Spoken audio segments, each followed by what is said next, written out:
Hello, तो कैसे हो आप सभी मेरे प्यारे बच्चे। एक बार फिर से आपके अमेंस और आप से मिलने के लिए आ गए हैं और हम नए नए चैप्टर्स को इंट्रोड्यूस कराएंगे आपसे।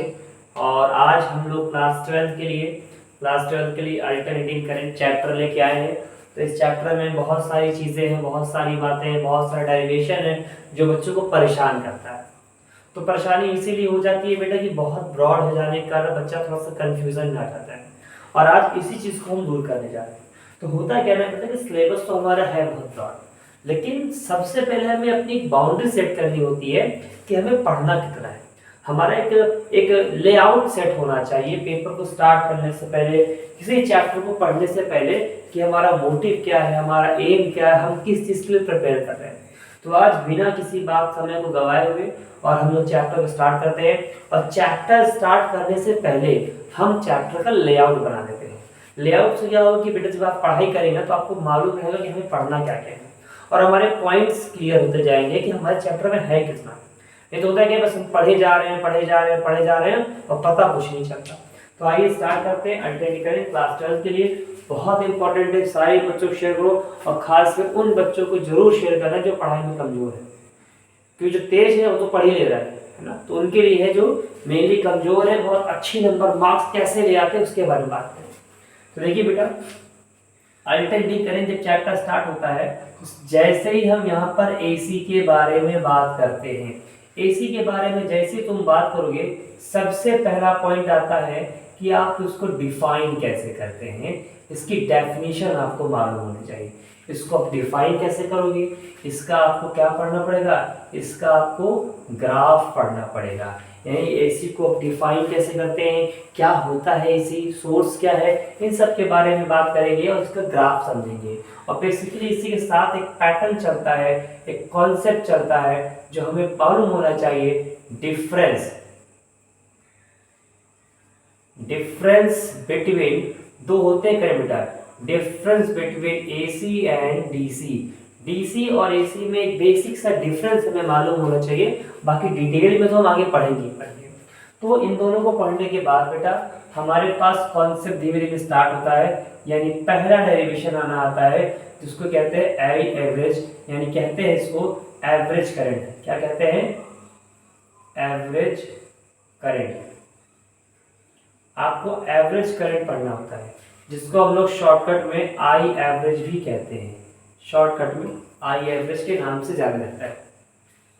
तो एवरेज करंट पढ़ते हैं। एवरेज करंट बेटा दो टाइप से पढ़ाया जाता है। यानी एक होता है बेटा हाफ साइकिल में, किसमें होता है? हाफ साइकिल में। और दूसरा चलता है बेटा फुल साइकिल में। हाफ साइकिल और फुल साइकिल, ये दोनों डेरिवेशन है जो हम लोग करेंगे आगे चल के, ये आपको अच्छे से आना चाहिए।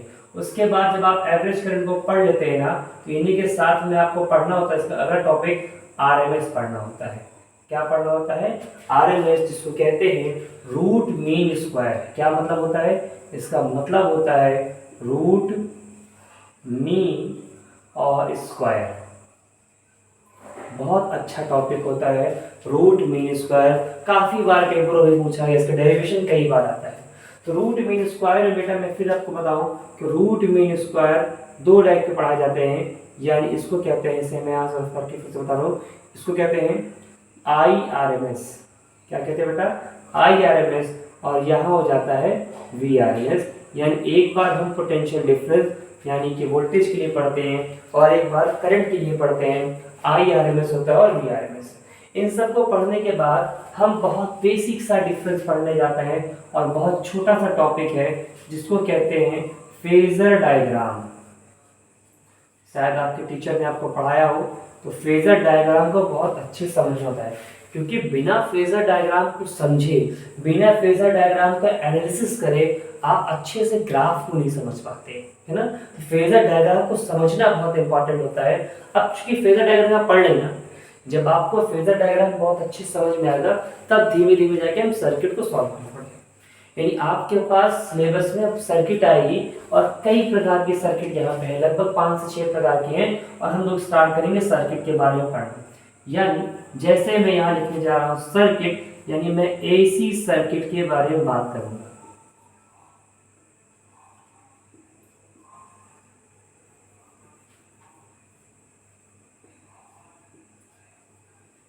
एसी सर्किट के बारे में बात करें तो देखो चैप्टर की सबसे इंपॉर्टेंट जो सर्किट होती है ना वो होती है एलसीआर, यानी एलसीआर, इंडक्टर, कैपेसिटर और रेसिस्टर। इन तीनों की सबसे इंपॉर्टेंट सर्किट होती है, लेकिन हमें इसे पढ़ने से पहले यानी एलसीआर को पढ़ने से पहले इंडिविजुअली बहुत सारी सर्किट को समझना पड़ता है। मैं सबके नाम लिख रहा हूँ जो आपको पढ़नी है, जो आपको आनी चाहिए। यानी मैं यहाँ पे ऐसा स्ट्रक्चर बना के सबके नाम लिखता हूँ। यानी पहली सर्किट पढ़ेंगे जो रहती है ओनली रेसिस्टेंस की, ओनली रेसिस्टर, तो जिसके अंदर सिर्फ क्या लगा होता है, रेसिस्टर। दूसरा सर्किट हमारे पास आता है जो होती है ओनली इंडक्टर। मेरे ख्याल से आपको दिखाई पड़ रहा होगा, बहुत सही दिख रहा है, ओनली इंडक्टर। और तीसरा होता है हमारे पास जिसमें होती है ओनली कैपेसिटर। यानी ये सबसे बेसिक सर्किट होती है, कौन कौन सी, जिसमें सिर्फ रेसिस्टर लगा होता है, इंडक्टर लगा होता है और कैपेसिटर लगा होता है। इंडिविजुअली जब हम इन सर्किट को पढ़ लेते हैं ना, तो सर्किट को पढ़ने के बाद हम यहाँ पे छोटे छोटे अलग अलग कॉम्बिनेशन पढ़ना स्टार्ट करते हैं, दो सर्किट को आपस में मिलाते हैं। जैसे हम यहाँ पे कॉम्बिनेशन ऑफ पढ़ते हैं, यानी मैं यहाँ लिख रहा हूँ कॉम्बिनेशन ऑफ, इन दोनों को मिला लीजिए। किसको मिलाना है, combination of resistor and inductor, यानी इंडक्टर और कैपेसिटर को आप मिला लीजिए। ठीक, सॉरी, इंडक्टर और रेसिस्टर को आप मिला लीजिए, एक सर्किट बनके तैयार हो जाती है। अगली सर्किट जो हम पढ़ने जा रहे हैं, अगली सर्किट पढ़ेंगे यानी कॉम्बिनेशन की बात करेंगे, ये रहती है क्या, combination of resistor and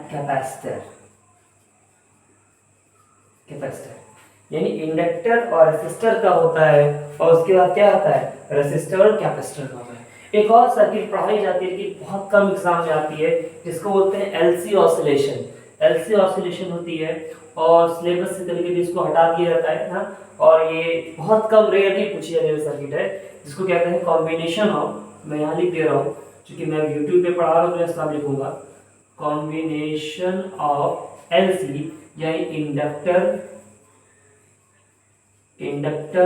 and capacitor, जिसको हम इसको क्या करेंगे, इसको हम लोग कहा कि इसको हम कहते हैं एलआर सर्किट, इसको बोलते हैं आरसी, शॉर्ट फॉर्म में करते हैं। तो ये होती है आपकी एलआर सर्किट, ये आपकी हो जाती है कौन सी, आरसी सर्किट, और ये हो जाती है एलसी। यानी एलआर सर्किट, आरसी और एलसी सर्किट अलग अलग पढ़ाई जाती है। जब आप ये सारी सर्किट को अलग अलग पढ़ लेते हैं ना, तो इन सबका कॉम्बिनेशन आता है एलसीआर, जो हमारे सिलेबस में बहुत अच्छे से है, बहुत डीपली है और हमारे पेपर में आना तय है।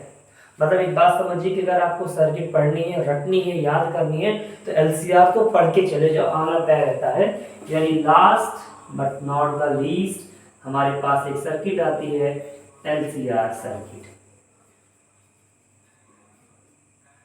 एलसीआर सर्किट सबसे इंपॉर्टेंट है, मोस्ट इंपॉर्टेंट होती है, जो हमारे पेपर में आती है और हमें पढ़नी होती है।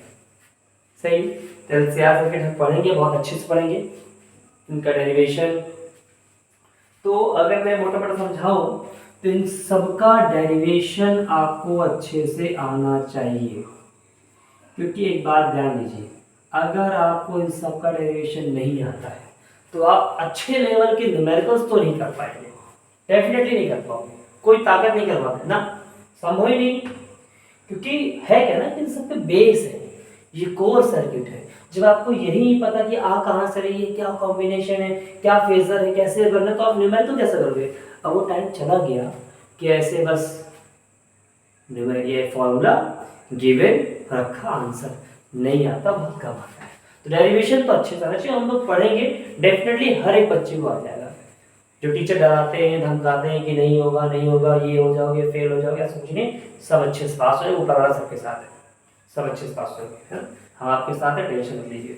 तो एलसीआर पढ़ने के बाद छोटे छोटे पॉइंट्स पढ़ने होते हैं, मैं यहाँ पे लिखना स्टार्ट कर रहा हूँ। जैसे जब ये सारे सर्किट आप पढ़ लेंगे ना, तो यहाँ पे टॉपिक आप पढ़ेंगे जिसे हम कहते हैं रेजोनेंस। बहुत छोटा सा टॉपिक है, बहुत बड़ा नहीं है। आपके सिलेबस के अनुसार बात करेंगे तो रेजोनेंस पढ़ेंगे। रेजोनेंस के बाद आप पढ़ते हैं क्यू फैक्टर। क्यू फैक्टर कहते हैं और इसको क्वालिटी फैक्टर भी कहा जाता है। क्वालिटी फैक्टर का भी नाम दिया गया है, क्यू फैक्टर या क्वालिटी फैक्टर। उसके बाद यहाँ पे छोटा सा पॉइंट है जिसे कह सकते हैं, कैसे कैरेक्टरिस्टिक कह सकते हैं या प्रॉपर्टीज भी कह लो। प्रॉपर्टीज ऑफ LCR सर्किट कई जगह पूछी गई है, अच्छे लेवल की बुक पढ़ेंगे तो वहाँ प्रॉपर्टी सबको पढ़ा दी जाती है कि LCR सर्किट क्या क्या प्रॉपर्टी, क्या क्या उसकी विशेषता है।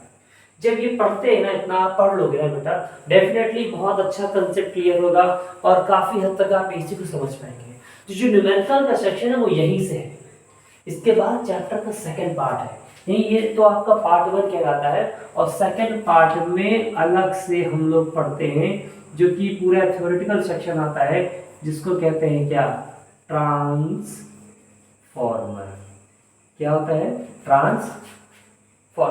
ट्रांसफॉर्मर। शायद इसकी वीडियो जो है अपलोडेड है, लेकिन वो वीडियो मैं आपको खुद बता रहा हूँ वो वीडियो पुरानी है, पिछले साल की वीडियो है। इस बार हम फिर से पढ़ाएंगे, दोबारा से पढ़ाएंगे और उसको एक नए तरीके से पढ़ाएंगे। जो पॉइंट वहाँ पे मिस हो चुके हैं वो पॉइंट दोबारा पढ़ाएंगे, डिटेल में पढ़ाएंगे, न्यूमेरिकल को साथ लेके चलेंगे। तो एक बार वो वीडियो आप जाके देखेंगे तो आपको एक बेस तैयार हो जाएगा और जब बेस तैयार हो जाता है तो आगे तो हम इसको स्टार्ट करेंगे। तो ट्रांसफार्मर के बारे में बात करें, इसमें कई सारे पॉइंट्स हम लोग डिटेल में पढ़ते हैं, लेकिन फिर भी जितना हो सकता है पॉसिबल मैं यहाँ उसको बनाना स्टार्ट करता हूँ। जैसे कई सारी चीज़ें ट्रांसफार्मर में आपको पढ़ाई जाएगी। सबसे पहले आपको इसका प्रिंसिपल मालूम होना चाहिए कि ट्रांसफार्मर किस प्रिंसिपल पे काम कर रहा है। ठीक है, ट्रांसफार्मर किस प्रिंसिपल पे काम कर रहा है। ठीक है, ट्रांसफार्मर किस प्रिंसिपल पे काम करता है, इसका आपको क्या पता होना चाहिए, इसका आपको कंस्ट्रक्शन मालूम होना चाहिए। इसका आपको क्या मालूम होना चाहिए, कंस्ट्रक्शन मालूम होना चाहिए कि ट्रांसफार्मर बनता कैसे है। उसके बाद आप यहाँ पढ़ेंगे टाइप्स, यानी टाइप्स ऑफ ट्रांसफार्मर। ट्रांसफार्मर कितने टाइप्स के होते हैं ये पता होना चाहिए। जब टाइप्स आप पढ़ लोगे, कोर टाइप होते हैं, शेल टाइप होते हैं, स्टेप अप होते हैं, स्टेप डाउन होते हैं, यानी कंस्ट्रक्शन के आधार पर होते हैं, वर्किंग के आधार पर होते हैं, ये स्टेप अप स्टेप डाउन होते हैं। बेसिकली हम लोग उसको पढ़ेंगे। टाइप्स से पढ़ लोगे ना, टाइप्स को पढ़ने के बाद इसकी आती है क्या, एफिशिएंसी। एफिशिएंसी के बाद पढ़ेंगे, हिंदी में कहते हैं दक्षता। तो एफिशिएंसी कितनी होती है, कम होती है, ज़्यादा होती है, परसेंटेज में होती है, ये सब बारे में हम इस सब के बारे में बात करेंगे। एफिशिएंसी के बारे में पढ़ेंगे। उसके बाद हम यूजेस के बारे में बात करेंगे कि ट्रांसफार्मर का यूज़ कहाँ होता है, कितना होता है, कैसे होता है, कौन से ट्रांसफार्मर का इस्तेमाल कहाँ किया जा रहा है। और जब यूजेस पढ़ लोगे ना तो देखो कोई भी मशीन आइडियल तो नहीं होती है। जब आइडियल नहीं होती तो लॉस तो होना है, यानी लॉसेस आप पढ़ेंगे। लॉसेस पढ़ेंगे, क्या क्या नुकसान हो गया। और बेसिकली मैं लॉसेस के बारे में यहाँ पे आपको डिफाइन अभी कर सकता हूँ। इसमें कई लॉसेस हैं, मैं नाम चाहूँ तो आप लिख सकता हूँ क्योंकि ये पता होना चाहिए। तो मैं यहाँ लिखने जा रहा हूँ कॉपर लॉस के बारे में। ये कॉपर का लॉस होता है। दूसरा आपका एडी करेंट लॉस होता है। मेरे ख्याल से आपको सबको दिखाई देना चाहिए, बहुत ज़्यादा हम आगे जाके नहीं लिखेंगे। एडी करेंट लॉस होता है, ध्यान दीजिएगा, एडी करेंट लॉस होता है। उसके बाद हिस्टेरेसिस, हिस्टेरेसिस लॉस के बारे में हम बात करेंगे, यानी कॉपर लॉस होता है, एडी करंट लॉस होता है, हिस्टेरेसिस लॉस होता है और यहाँ पे फ्लक्स लीकेज होता है। फ्लक्स का लीकेज होता है। उसके बाद एक लास्ट और सबसे अलग होता है जिसको कहते हैं हम लोग हमिंग लॉस। हमिंग लॉस तो बेसिकली हम लोग ये पार्ट पढ़ते हैं, एसी के अंदर है। तो मेरे ख्याल से चैप्टर का लेआउट बन चुका है और छोटे छोटे ऐसे बहुत सारे पॉइंट होंगे जो इसके अंदर हम लोग पढ़ेंगे। मैंने सिर्फ चैप्टर की बाउंड्री क्रिएट कर रखी है कि देखो बेटा यहाँ से शुरू होना है और इतना तो हमें पढ़ना ही पढ़ना है, इससे कम तो काम नहीं चलेगा। और इतना आप पढ़ लोगे तो डेफिनेटली बहुत अच्छे नंबर आएंगे, बहुत अच्छे कॉन्सेप्ट क्लियर होंगे। और मैं आपके साथ बना हूँ और बना रहूँगा।